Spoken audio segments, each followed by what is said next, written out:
So one of the questions I've been seeing for quite a bit of time recently was the iPhone XR and basically whether it's getting iOS 18 or whether it's not going to be getting that next version of software. The thing I would definitely tell you from basically every single little thing that I've ever seen with iOS 18 and all the leaks and rumors are basically going around that, hey, there's a very high chance that this particular iPhone may not end up getting iOS 18. And I do think probably for a vast majority of people that might be okay. And the reason for that is because this particular version of software is essentially going to be, as you probably would have expected, is going to be a fairly big update. Like this particular update is going to be bringing a lot of stuff to the table. It's going to be changing a lot of things. And I would hate for you to go and buy a phone like this, if it's already going to be outdated with software. The thing we know as of this point is that within iOS 18, there's a couple of big things and a big change that are going to be happening as far as we can tell from before. So the first big thing is basically the big UI changes. As far as we know, Apple is going to be bringing some very big UI changes, and these things are basically essentially going to include some big home screen changes, maybe some like app icons, maybe some other things going around too. So there are going to be some very big things that Apple is going to be bringing here that I'm very much looking forward to. So because of that, you're going to have to kind of keep that in mind, that this particular device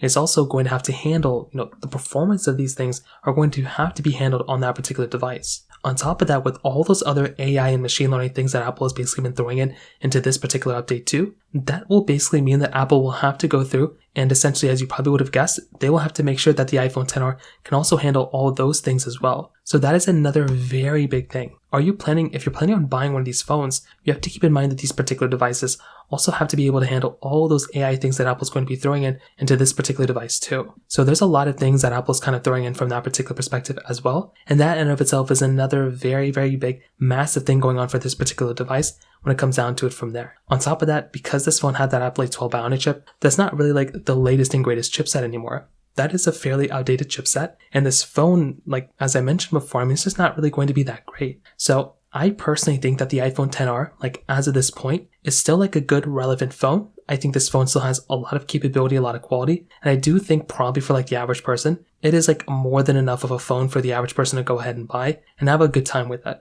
I will tell you though, probably for every single other person though, it might make more sense to go and buy something like an iPhone 11 or iPhone 12 because there's a way higher likelihood that those phones not only will get iOS 18, but will also handle iOS 18 at a better rate than the iPhone XR. So take it as you will, but that's kind of how I see this particular iPhone as of this point. If you have any other thoughts or questions, let me know in the comment section below. Hit the like button, that would mean so much, but definitely hit that subscribe button. More importantly than everything else, I love every single one of you guys. Hopefully I'll catch you guys in the next video. Peace out till then.